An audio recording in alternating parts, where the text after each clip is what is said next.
ఓ రాష్ట్రంలో ఎమ్మెల్యే ఓట్లు వచ్చినాయంటే లీడర్లంతా జనాలను ఎట్ల బుట్టలేసుకోవాలి అని ఉపాయాలు కడుతుంటారు. పథకాలు, వరాలు, ఉద్యోగాలు, సౌలతులు, అభివృద్ధి గిట్ల బొచ్చడు పథకాలు ముంగటేసుకొని జనాలకు పోతారు, ఓట్లు అడుగుతారు. ఇక జనాలు ఎవరు నచ్చితే వాళ్ళను గెలిపించుకుంటారు. అది వేరే కథ. కానీ మన దక్షిణాది రాష్ట్రాలలో లీడర్లు ఎత్తుకున్న ఓ పథకం పేరు మాత్రం బాగా వినబడుతుంది ఇప్పుడు.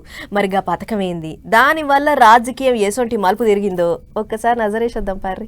వారేవా పథకం అంటే ఫ్రీ బస్ పథకమే పో.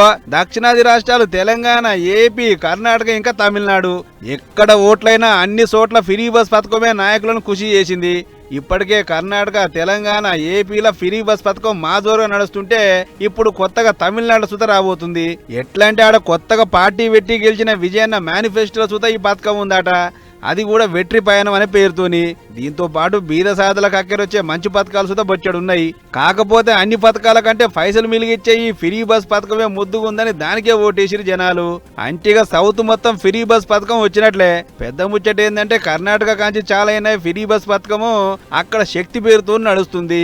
అక్కడికెంచి తెలంగాణలో మహాలక్ష్మి, ఏపీలో స్త్రీ శక్తి, తమిళనాడులో వెట్రి పయనం అయింది.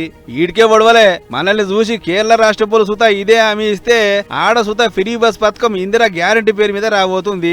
గిట్ల మేనిఫెస్టోలో పెట్టిన అన్ని పథకాల కంటే ఫ్రీ బస్ పథకం అనే ఎక్కువ ఖాయి చేసిరు జనాలు. దీంతో మహిళక్కలకు పుక్కెట్ల ప్రయాణం దొరుకుతుంది, వాళ్లకు రవాణా ఖర్చు రయాలు మిలుగుతాయి అనేది లీడర్ సాబుల ఆలోచన. మొత్తానికి జనం జేబులు గుల్ల చేయని ఉపాయం చేయాలని ఫ్రీ బస్ పథకం పట్టుకొస్తే జనం అంతా జేజేలు వచ్చిర్రు, కుర్చీలకు ఎక్కిచ్చిర్రు. అట్లీగా ఇప్పటికైతే 5 రాష్ట్రాలకు వాకింది. రేపు దేశంలో ఇంకెక్కడ ఓట్లైనా సుత ఇదే పథకం ఫస్ట్ ఉంటది కావచ్చు అని అనుకుంటారు అందరూ.